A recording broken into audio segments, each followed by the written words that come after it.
Hey gang, welcome to Homemade Heroes. I am Jay, your GM, player and guide, on this, our 6th episode of Shadows of Sunder. Previously, Nana, Finistariel, and Tulip were attacked by large, in fact, giant dung beetles. Nana manages to get in a strong hit but gets knocked down by the lead dung beetle. Tulip and Finistariel prove themselves to be pretty much useless except for the fact that Finistariel is the one providing light. And Nana gets up off the floor and finishes off the dung beetle with a huge blow to the head. That causes the second dung beetle to have to make a morale check, and fortunately they fail and turning tail and scurrying off back down the corridor from whence they came.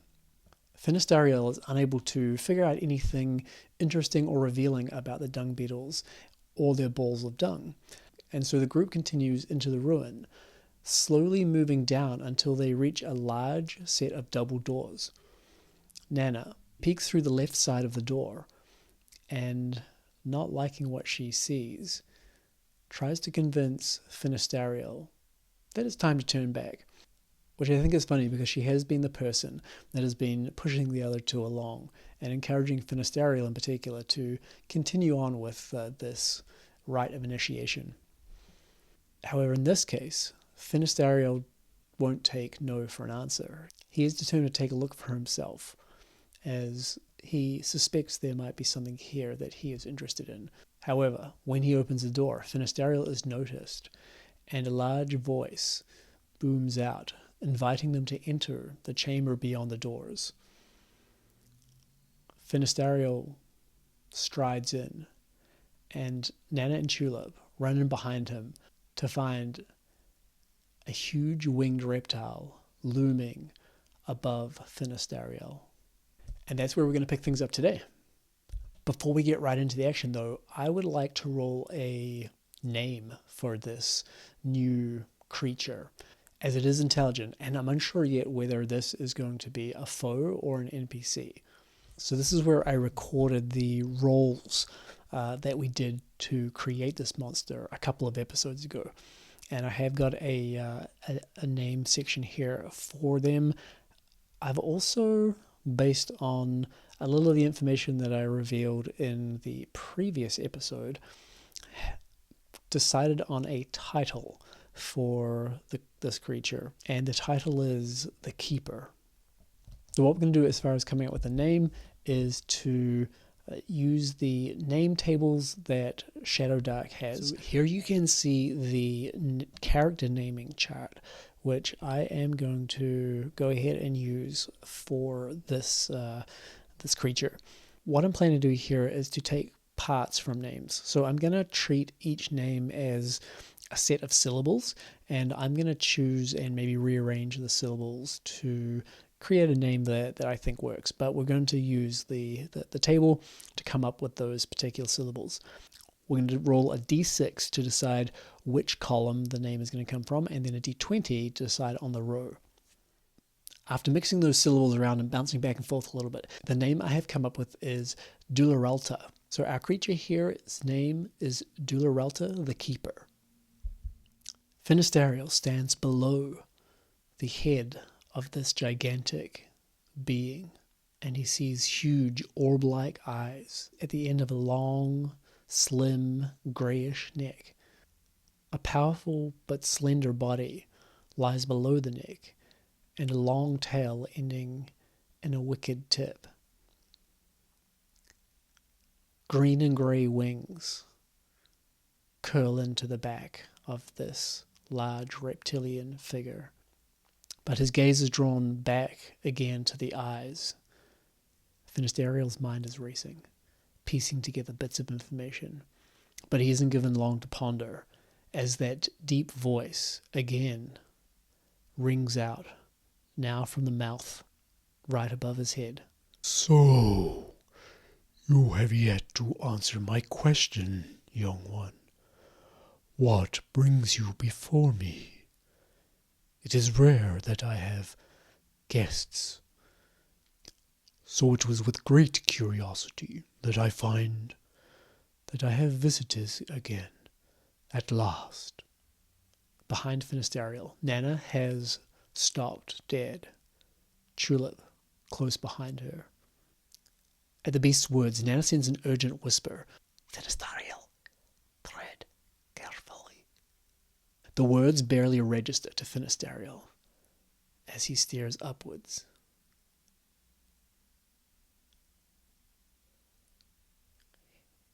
His shoulders draw back, and he reaches for his confidence. Some may say arrogance, but he doesn't care what other people say. Looking upwards, he says, "Well met. I am Finistarial of the town of Hast, above ground. By what should we call you, great being?" The creature responds, Well met indeed, Finistariel. I am known as Dularalta, the Keeper.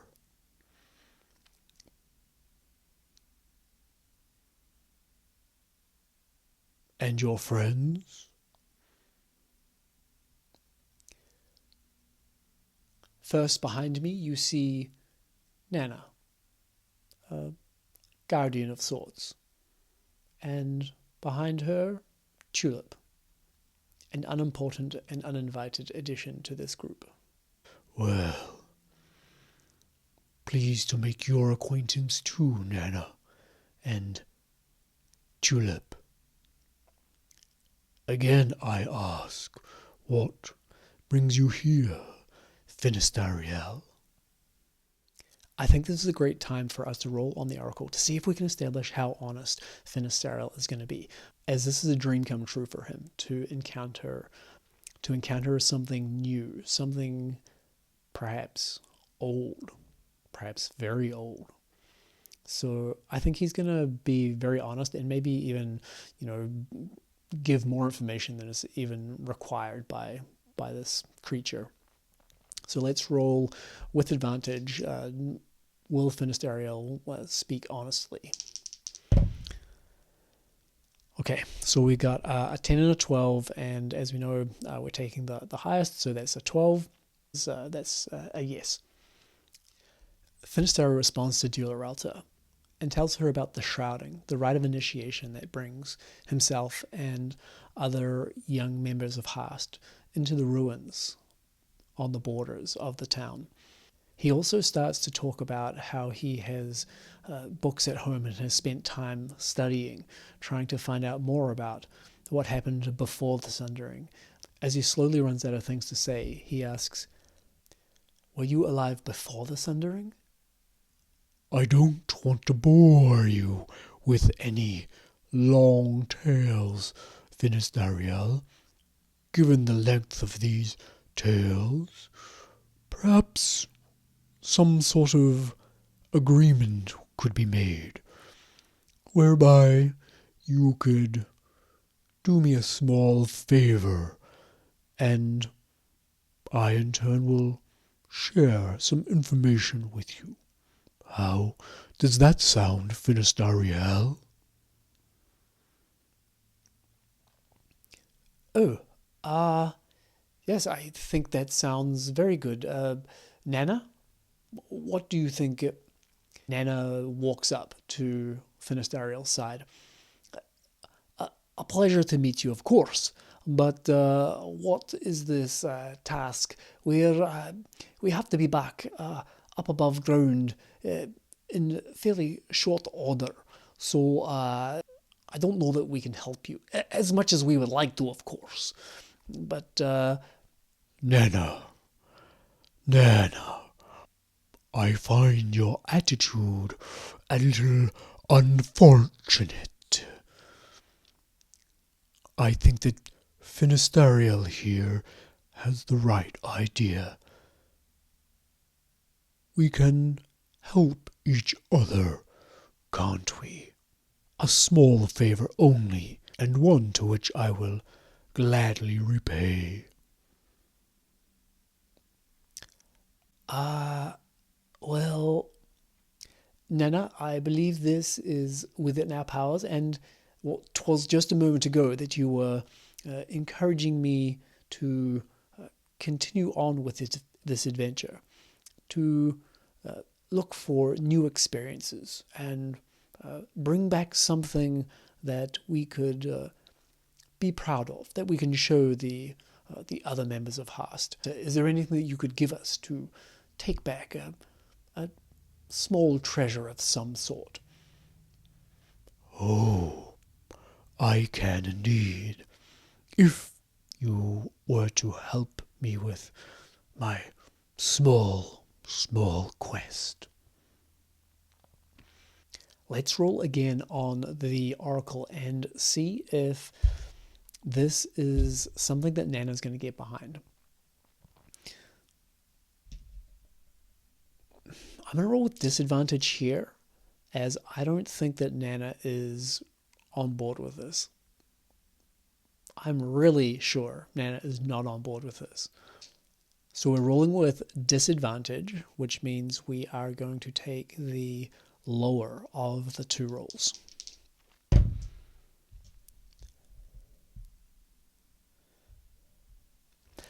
All right, as you can see there, we got a natural 1. That is going to complicate matters immensely. Nana reaches out her right hand and grabs onto Finistariel's left wrist. Oh, I'm so sorry, Dularalta. You know, we'd love to help, but it's just not going to be possible. We've got to get back before the boy's father is missing him. So farewell and all the best, yes. And holding on to Finistariel's wrist, she starts to back away, pulling Finistariel, who pulls back but doesn't have Nana's strength and is slowly dragged back a step or two. Stop there. Nana freezes. You are not being polite, Nana. I try to be so polite. However, if you are going to be impolite, I will have to take matters into my own hands. But... And here, Dularalta's voice changes back into that softer and slightly more coaxing tone. My offer is still on the table. No, we've got to go with that. Dularalta reaches forward one of her long, thin arms. As Dularalta moves forward and snatches up Finistariel in one hand, the monsters and beasts kept in cages along the sides of this long hallway start to screech and scream and move in agitation as that voice booms out again. I will keep Finistariel, and you, Nana, and Julep will do this task for me. When you get back, I will have shared much information and will have something for you to take back to the above to prove that you have been successful in your shrouding. Dularalta glares balefully down towards Nana, and Nana stands in shock. Okay, we'll do as you say. Finistariel. I was a little surprised, Nana, but I am okay. I will be fine. This is what I wanted, and I'm sure that Dularalta will cause no harm to come to me. Please do the task, return, and we will head back to the above, as Dularalta has said. You are a wise one, Finistariel. A shame that this could not be said for your guardian. Nana, this is what I want you to do. Now we're going to go to the prompts and see if we can get some information about what it is that Dularalta is looking to have Nana and Tulip do for her. 35 is start, and 79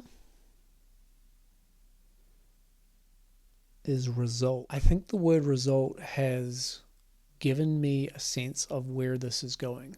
This is a goal or result that Dularalta is wanting to achieve, and she is planning to use someone else to start this, perhaps this chain of events, or to start this process that is going to lead to the release of something. Dularalta leans down, a long, sinuous neck twisting as those huge eyes and the strange protuberances that come off their chin slowly coming down into Nana's face. You two will go and collect an item for me. Something that I need for a small, inconsequential reason. Bring it back to me here, and I will give finished Ariel back into your keeping. No harm will come to him while he is with me, and we will converse about things before the sundering. The place where this item is kept is not far from here, so you should be back in an hour or two. And here. And with this, they turn around, with finished Ariel still grasped in one hand. They start to fossick amongst the, well, what looks like metallic body parts, metallic tools, pieces, unusually shaped pieces of metal that lie on the floor, are spilling out of chests and barrels behind Dularalta. They suddenly pick something up and put it down at Nana's feet. There. This will guide you to the place you need to go. The object is a small box-like body on top of two sets of wheels. An appendage seems to stick out of each side of the boxy body, and on top, what seems to be an angular head with a pair of eyes prominent at the front. And here is a description of the item. Dularalta describes what they're going to be looking for. A metal box about a foot on one side, half a foot on the other, and about 6 inches deep. A box with some distinctive markings and coloured gems in a specific pattern on the top of it. After receiving this information, Nana nods her head. I will do it your way, Dularalta. But, mind you, should a hair on that boy's head be harmed while I'm gone, there will be a reckoning when I return. Just so we understand each other. Dularalta looks unconcerned, and bringing her hand down, puts finished Ariel back on the ground, but doesn't release hold of him. I think that Nana is going to be very skeptical at this point as to Dularalta's motivations and whether this is in fact something that she could have done herself. So I'm going to roll an intelligence check to see if Nana is able to pick out whether Dularalta is being honest with them. Nana's intelligence is not very good, so it's going to be with a -1 modifier. 8 minus 1, that is a 7. Nana has no idea whether Dularalta is on the level with them. She suspects not, but she just can't tell. Nana looks at the small metal box at her feet and raises an eyebrow to Dularalta. What is it? This, Nana, is an automaton. Something that hasn't been seen in Sunder for 200 years. Okay, what does it do? It will guide you, Nana. Guide you to the place where the item can be found. And it is but a simple machine. So follow close and remember to light your torch.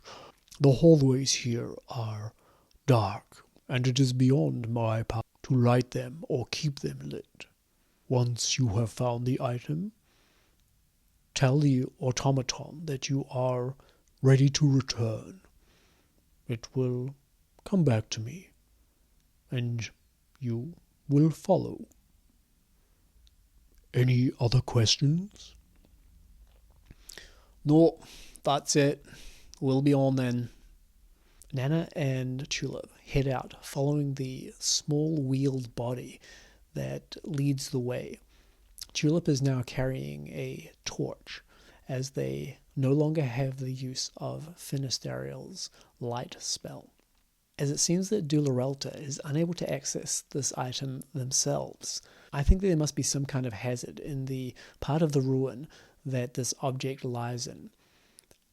We're going to roll on the Shadowdark hazards table to see what it is that makes recovery of the item difficult. 9. Okay, acid rain. That's a little weird, as I'm starting to get a feeling that there's more old tech in the ruins of this building, and perhaps some of that old tech has gone awry and caused an area to be drenched in acid rain, or some sort of continual acid rain to be occurring, perhaps coming from the machinery that's in the ceiling of this particular room. Following closely behind the automaton, Nana and Tulip scurry to keep pace with the quick-moving little device. The automaton brings them to the top of a flight of stairs and stops. Nana looks around. So, are we here then? Looking down at the automaton, a small sound comes out of the automaton. Beep! What does that mean? Tulip shakes her head. The corridor carries on past the stairwell, but this seems to be where the automaton wants them to go. Nana bends down and picks the automaton up. Oof, you're heavier than you look. Okay, we're going down the stairs. Nana, Tulip, and this small automaton stand at the bottom of the stairwell, looking out into the room before them. Now, remember that they have a torch, which gives them only a small circle of light, so they really can't see much. What they can see, though, is strange etching on the floors. The stone of the floors has these little etch marks, little pock marks all over the floor, giving it a kind of disfigured and broken pattern. They also feel a moistness in the air, and Nana looks around. Is it just me, or is there some kind of astringent smell? Smells harsh on the nose. And with that, they carefully start to move forward into the space in front of them. Now, I'm going to roll a couple of things here. I'm going to roll on the random encounter table, as I've traveled for a number of minutes through the corridors and down the stairwell to get to this point. And then while the area that they have moved through and the space they're now entering is ruled over in some sense by Dularalta, there is still a possibility of a random encounter with something. So let's roll that random encounter. So I have this new Lego die, which is from one of the Lord of the Rings Lego games, which came out, I don't know when. But I've replaced the numbered sides with these colors, which just essentially mean that they're a number other than 1. And the number 1 for us in this case is this die with Elven script, and I believe the Eye of Sauron on it. So that is going to be the face of the die that indicates a random encounter is going to occur. Let's roll it. All right, no encounter on this occasion. So the other thing I want to do here is roll the dice to see if the torch that they're using is affected in some way by the room that they're moving through now. The torch has been on for around 25-30 minutes at this point, and so it's about halfway through its life. But let's see if the space they're in affects the torch in any way. For this one, I'm going to roll a regular d6. Okay, 4. And a 4 on the table that I'm looking at here indicates that there is a sudden rain or shower that drips, causing the light to potentially go out. That fits in with what we know about this room, because there is a hazard in this room, the hazard of acid rain. Moving forward into the room, 20 feet or so, Nana suddenly stops and looks around. Did anybody notice that? Did anybody notice that water dripping from the ceiling? And as she says this, the torch which Tulip is holding sputters slightly as a couple of drops of liquid fall from above and land on the torch head. So what we're going to do here is we are going to roll a check to see if the torch stays alight, or if in fact there was enough liquid falling from the ceiling or from up above to put the torch out. So this is a DC 15 dexterity check. And because Tulip is the one holding the torch, this is going to be her dexterity modifier to add to the roll. However, her dexterity is 10, so her modifier is 0.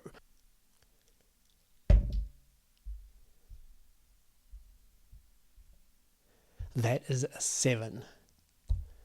So as more drops start to fall from the ceiling, Tulip steps to the side and then steps back again, trying to avoid them. But unfortunately, the rain, or whatever this liquid is, drips onto the torch enough that all of a sudden the light goes out. Nana's voice rings out through the darkness. Tulip, get that bloody torch back on. Oh, did you feel that? Whatever it is that's coming down from the ceiling is acidic. That makes sense. That acrid smell. Damn it! Quick, torch on! No! And with that, Tulip is going to try to light the torch. So what we're going to do here is we're going to have Tulip trying to get the torch relit, while Nana may have something to do. The automaton, I don't know what they're going to do. For the time being, they're going to sit there and just wait. But we're also going to roll every round that this is going on to see if there is a random encounter, as the danger level here has shot up through the roof. What I am going to do is roll with disadvantage, and I think that it's already going to be a really challenging thing to light a torch in the dark. So the difficulty is going to be 15. 15 is a hard difficulty, and they are going to be rolling with disadvantage. So let's go ahead and see if Tulip is able to get the light back on straight away. All right, 5 and a 14. That is a failure because we're taking the 5. It's with disadvantage. At this point, I think Nana would come over, hearing that Tulip is struggling to relight the torch. Julep, stay there and just hey, let me know where you are so I can get to you. I know you're nearby. I can hear you striking that steel. I'll do what I can to help. And so she's going to try to assist Julep. I am, however, now going to roll our random encounter die and see if a random encounter occurs. Okay, so they are safe for this round, but remember we're going to be doing that every single round. All right. So Nana comes over to Julep and reaching out with her hands, finds her in the dark. Look, I don't know exactly who I can help here, but well, let me hold the torch and you strike it with the iron. Maybe that will help, rather than you trying to do things all on your own here. Okay.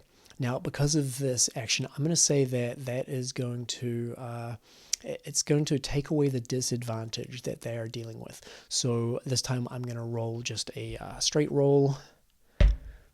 That is a 3. Damn it! Come on, we'll keep trying. Sorry, Julep. I thought it was going to be more useful. Okay, here comes the random encounter die. Okay, we do not get a random encounter. Let's roll again. 11. Okay, that's still not enough. Random encounter. Hey, this is ramping up the chances for a random encounter here. Okay, no encounter this time. This is just going round on round. Okay, here we go. 18. All right, fantastic. So with that, finally, the torch sputters as sparks fly off the flint and steel, and the torch sputters and comes back to light, sort of fitfully kind of sparking and flaring with the acidic drops that have come down from the ceiling. Now we do have one more random encounter roll here, so let's see what happens.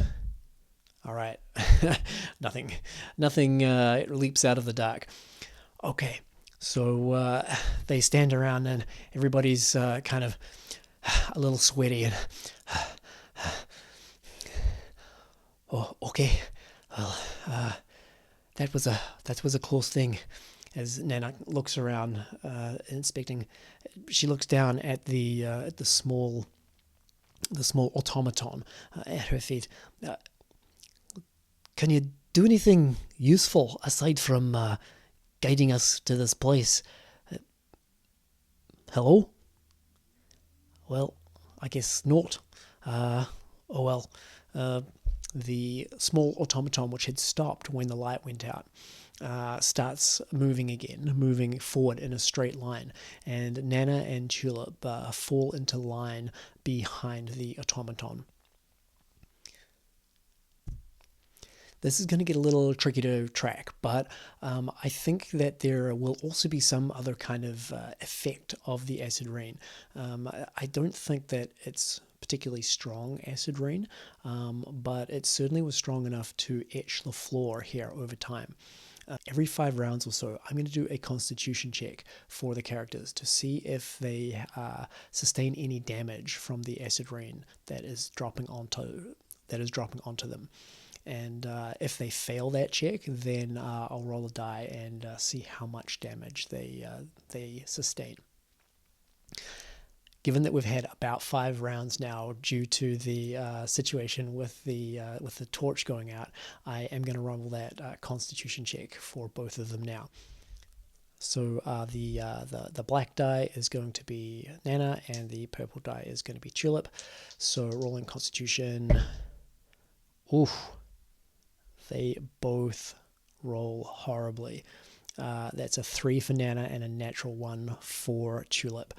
Okay, so what I'm going to do here is roll a d4, and because these are relatively low-level characters, it's not going to be the result is the amount of hit points they lose, but instead Odd numbers are going to be 1 point of hit point damage, and even numbers are going to be 2 points of hit point damage.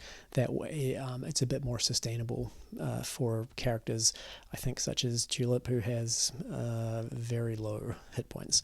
Okay, so first roll is going to be for Nana. That is a 4, so she has 2 points of damage, and a 3. That is going to be 1 point of damage for Tulip, but I'm actually going to upgrade that and say because she got a natural 1, it's going to be 2 points of damage for Tulip too. That brings Tulip down to 1 HP, so she is in a pretty precarious state.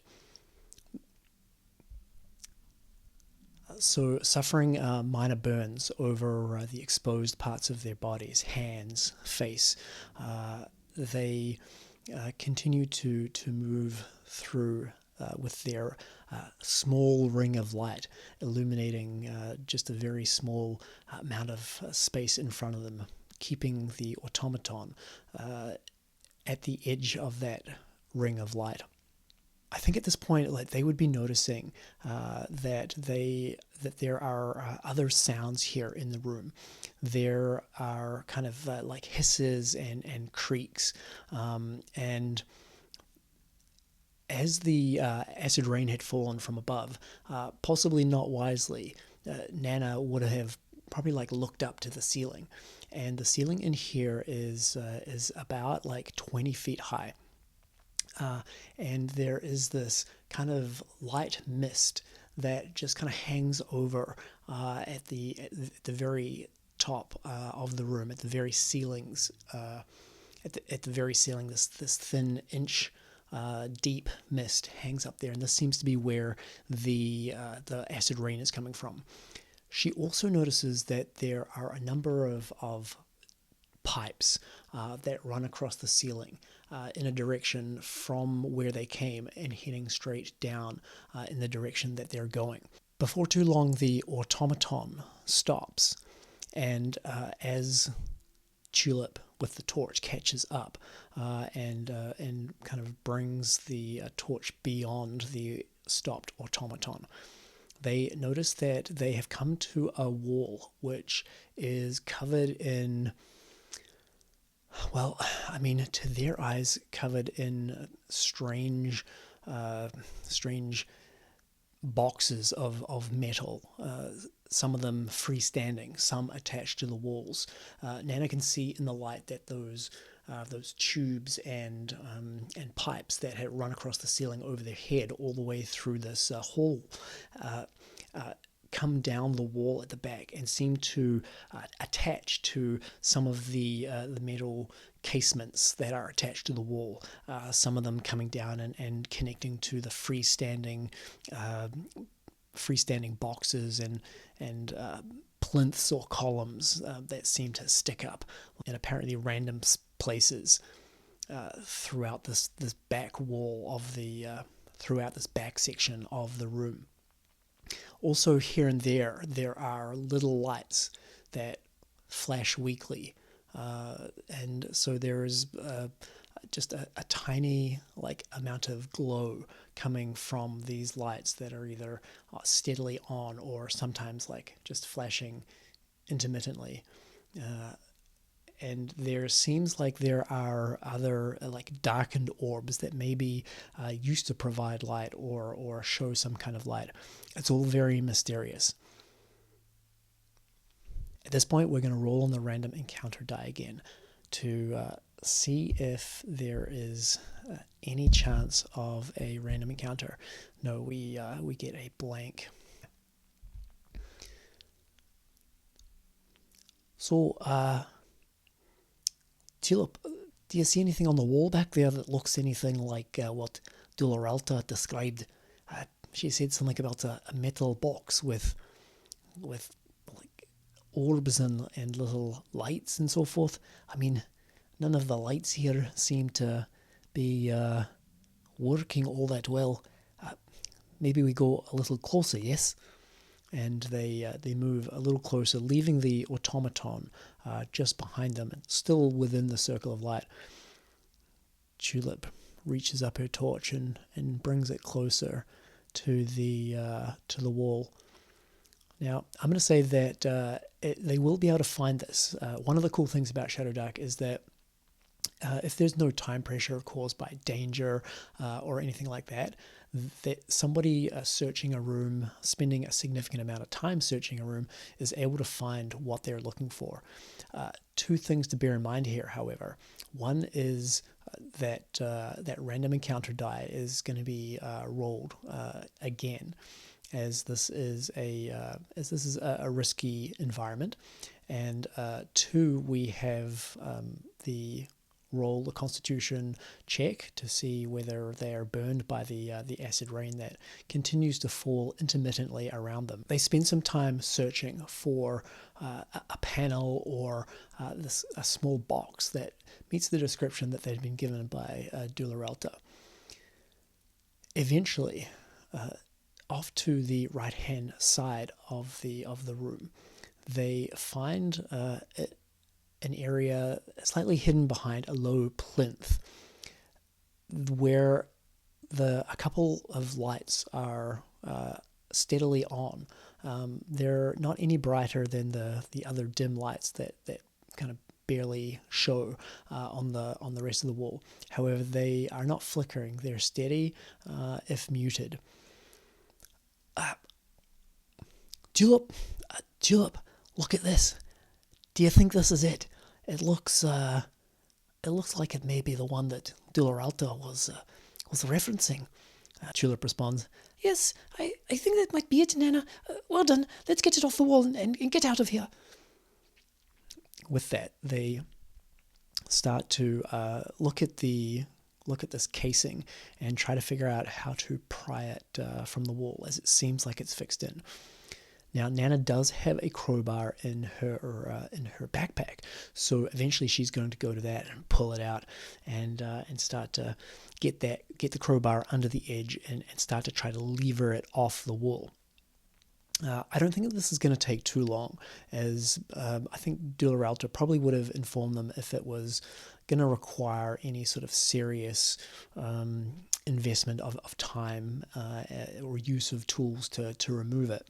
So without too much trouble and the application of force through the crowbar, they're able to pop it off. At this point, let's roll again on the encounter die and also do a constitution check for the two of them. That is cocked. Did look like that Eye of Sauron was coming up. Okay, that is no encounter. So I'll set that to the side, and let's roll those Constitution checks. So again, black die Nana and purple die is, oh man, these guys are like sucking their rolls. Whew. All right. Nana has a +1 to her Constitution, but that is still not going to be enough with these low rolls. That would give her 8, and Tulip is still on a measly 3. So again, we will roll the D4. So odd number for Nana, so that's another 1 damage, and even number, was it 2? Even number for Tulip. Well, that takes Tulip down below 0 HP. Okay, so we have a situation here. As Nana and Tulip feel more drips of acid rain hit their skin and start to burn them, Tulip cries out and all of a sudden like slumps into the wall, falling down and into a seated position. Okay, she is now unconscious, so she cannot hold the torch. Because they were in close proximity to each other, I'm going to give Nana an opportunity to try to grab the torch here, given that Tulip had like fallen back against the wall and then slid down the wall into a seated position. She didn't fall straight over onto her face. So, dexterity check here for Nana to see if she's able to grab the torch before it hits the ground and possibly goes out. 17. Okay, fantastic.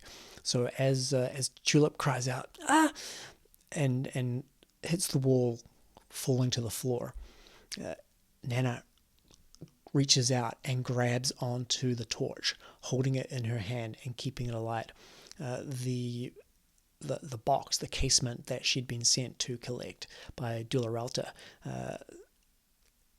drops to the floor, drops out of her hand to the floor. I think that makes sense. She looks down at it and quickly transfers the torch to the other hand and moves over to Tulip to see if Tulip's okay. So we are starting a death timer for Tulip now. That is a 1d4. So we need to roll a 1d4. Okay, 3 rounds. This is the first round that we're in right now. Nana has saved the torch, and she is going to try and move over to stabilize Tulip. So let's see if she's able to do that. To stabilize a character that is unconscious and dying in Shadowdark is a DC 15 intelligence check. Nana has a -2 to her intelligence, so this is going to be interesting. So we're going to count this backwards from 3, 2 to 1. So so first round on the death timer, and Nana rolls. It's cocked.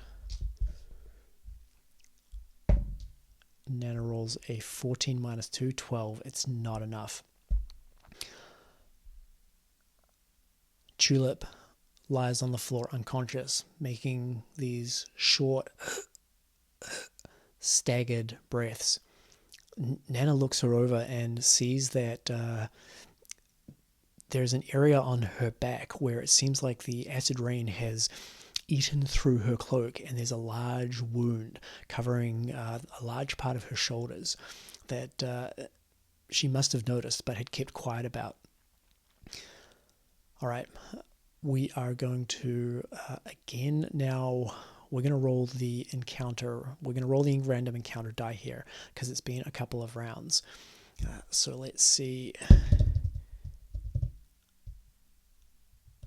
You guys can't see that, but that is a random encounter.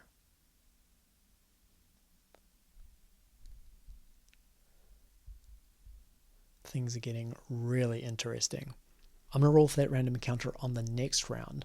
We're going to do one more round of death saving throws before that happens. You know what I forgot to do? I forgot that we can roll for Tulip to see if she's able to get a natural 20 and therefore recover from. So let's do Tulip's roll to see if she is able to come out of this this unconsciousness.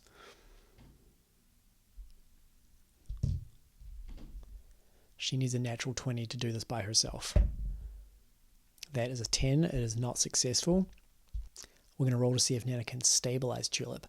And this requires a DC 15.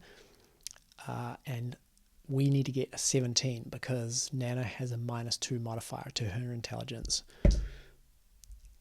That is a 19. All right, get some. Fantastic. Kneeling next to Tulip, Nana gently reaches out a hand and slaps her face, saying her name. Tulip, Tulip, wake up there, lass, wake up.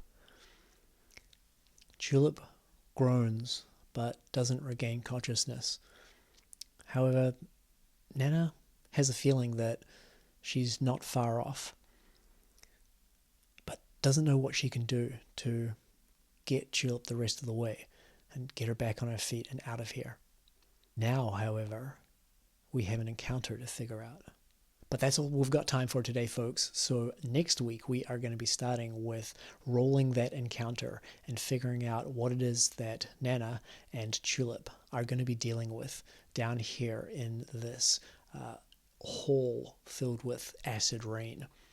Thanks so much for watching, and farewell for now.